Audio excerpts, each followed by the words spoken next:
Welcome to Vintage Point with Retabile Maputsi on the 360 Experience. Tonight in the primetime stories, Umkhondo wesizwe pushes for Ramaphosa no confidence votes. Nkabane's cabinet exit welcomed by opposition parties. Then Water and Sanitation Department addresses HIV truck and concerns. All this and more on the 360 Experience. What Zuma did took our country and handing over back to the dictators.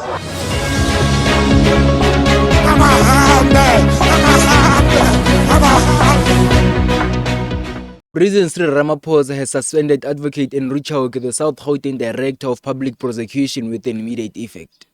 The decision made under the National Prosecution Authority Act follows serious allegation questioning Choka's fitness to hold office. Ramaphosa, after requesting Choka's response to the potential suspension, believes an independent inquiry is necessary to address the dispute fact and to protect the reputation of the National Prosecution Authority. The president expressed concern that Choka's continued leadership during the investigation could undermine the constitution incredibly and his ability to perform effectively. We believe that one of the reasons that the president has been prompted to act is the allegations that also touch on the SAPS as well as the Minister of Police.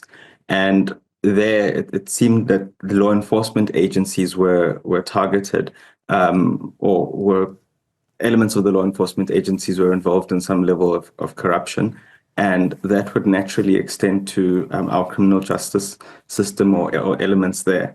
So it seems that the president is striking while the iron is hot in terms of the SAPS allegations, but obviously it's a very long delay from when the NDPP had written to him. The Umkhondo wesizwe MK party is gearing up to table a motion of no confidence against the president Cyril Ramaphosa. The party accuses the president of ignoring allegations of political interference within South African police service. This claims from KwaZulu-Natal Police Commissioner Nhlanhla Mkhwanazi, who accused senior police officials have been involved in ongoing investigation. The MK party's move signals growing tensions within South Africa's political parties landscapes as concerned over a law enforcement moral. A proper vetting, and we must ensure that they're not on Mkhwanazi's list for arrest, because before you know it, this is only going to be what we call a political laundromat. Without just one last question, without the commission of inquiry and tangible evidence, how do you expect the president to dismiss and Well, how can you? Well, let's put it this way. Mkhwanazi has done a brilliant job. He has arrested 436 people that have been implicated, and all of them were charged. So why must we have a commission of inquiry now?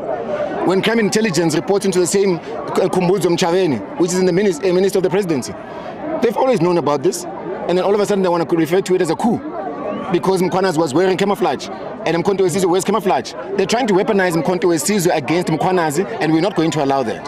And we are saying that Mkhwanazi must do his job, the police must do their job, as they've been doing. They must go and arrest and continue to implicate every single one that is busy and complicit in all these activities. The Democratic Alliance, alongside the Freedom Front Plus and Rise Mzansi, has hailed President Cyril Ramaphosa's decision to remove Higher Education Minister Nkabane from cabinet.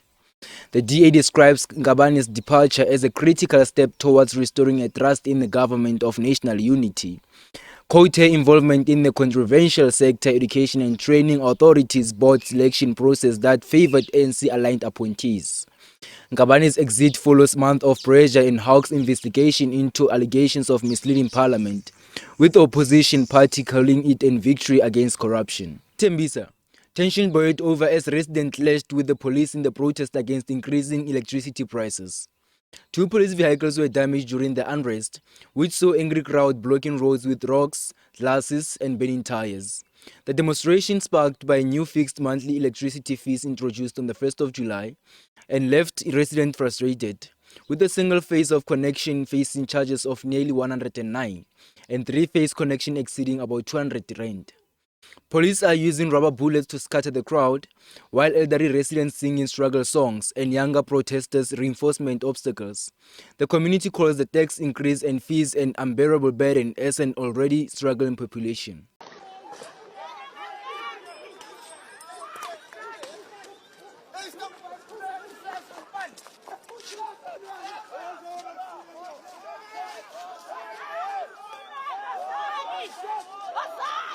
Let's go up.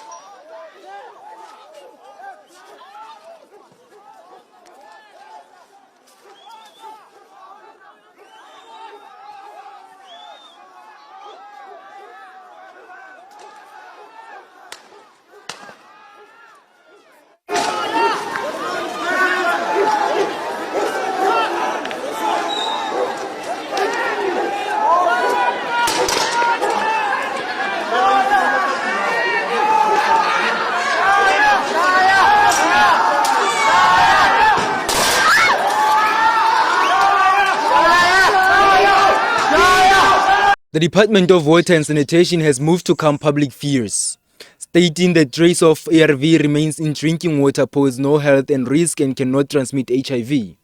Deputy Minister David Mahlobo, speaking to SABC News, reassured South Africans that the water supply remains safe for consumption. The statement comes amid growing public concerns, with the department emphasizing its commitment to maintaining water quality and public health. We are finding issues like traces of certain drugs that have been there. But if water was going to be polluted, it will be more on the issues of chemicals, heavy metals like your iron, nitrates, and others that will cause problems. And then the issues of bacteria that can cause waterborne diseases. Those are the elements that are not there in our water.